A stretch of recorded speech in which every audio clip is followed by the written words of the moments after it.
더불어민주당 지도부는 오는 4월 총선에 적용할 비례대표 방식 등 선거제 개편안을 전당원 투표에 붙여 결정할지를 논의합니다. 지도부가 사실상 선거제 결정의 책임을 당원에게 돌리려는 게 아니냐는 지적이 나오는 가운데 국민의힘은 비겁한 행동이라며 공세에 나섰습니다. 국회 취재기자 연결합니다. 손효정 기자. 네, 국회입니다. 그동안 민주당 지도부가 비례대표 선출 방식에 대한 입장을 정리하지 못했는데 당원 투표로 결정하는 방안이 검토되고 있죠. 네, 민주당 지도부는 오늘 장시간 최고위원회의를 열고 4월 총선에 적용될 선거제 개편안에 대한 논의를 진행할 방침입니다.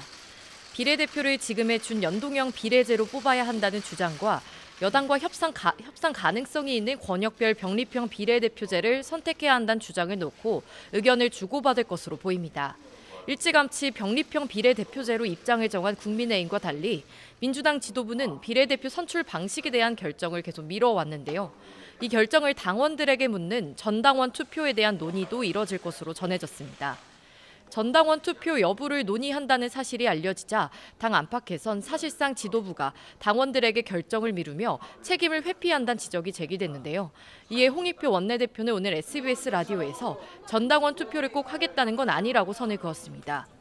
지도부 안에서도 전당원 투표에 대한 의견이 엇갈리는 가운데 민주당 원내 지도부는 우선 이번 주말까지 당내 의견을 모아 선거제 개편안에 대한 입장을 정리하겠다는 계획입니다. 국민의힘은 민주당의 전당원 투표 논의를 두고 당원들에게 책임을 전가하는 비겁한 행동이라고 비판했습니다. 장동혁 사무총장은 오늘 원내대책회의에서 자칫 여야 선거제 협상을 원점으로 돌릴까 우려된다며 민주당이 납득할 수 없는 결정을 할 때마다 당원들 뒤로 숨는 모습을 보여왔다고 지적했습니다. 이런 가운데 국회 정치개혁특별위원회는 오늘 전체 회의를 열고 선거구 획정안을 논의할 계획이었지만 여야 합의가 난항을 겪으면서 일정을 취소했습니다.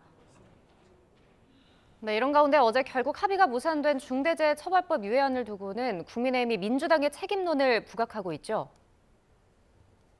네, 국민의힘은 중대재해처벌법 50인 미만 사업장 시행 유예 중재안을 민주당이 최종적으로 거부하자 양대 노총의 지지를 얻고자 800만 근로자의 생계를 위기에 빠뜨렸다고 비판했습니다.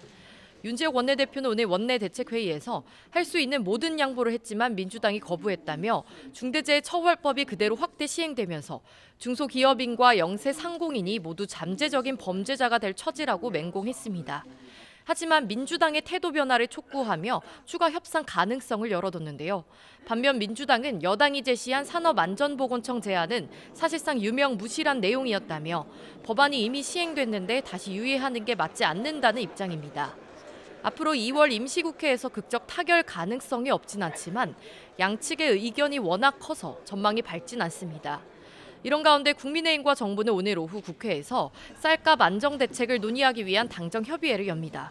쌀 대신 다른 작물을 재배하는 농가에 지원금을 주는 전략 작물 직불제 확대 개편 등 대책이 논의될 것으로 보이는데 민주당이 거부권 행사 뒤 새로 입법을 추진하는 양곡관리법 개정안에 맞대응하는 차원으로 풀이됩니다. 지금까지 국회에서 전해드렸습니다.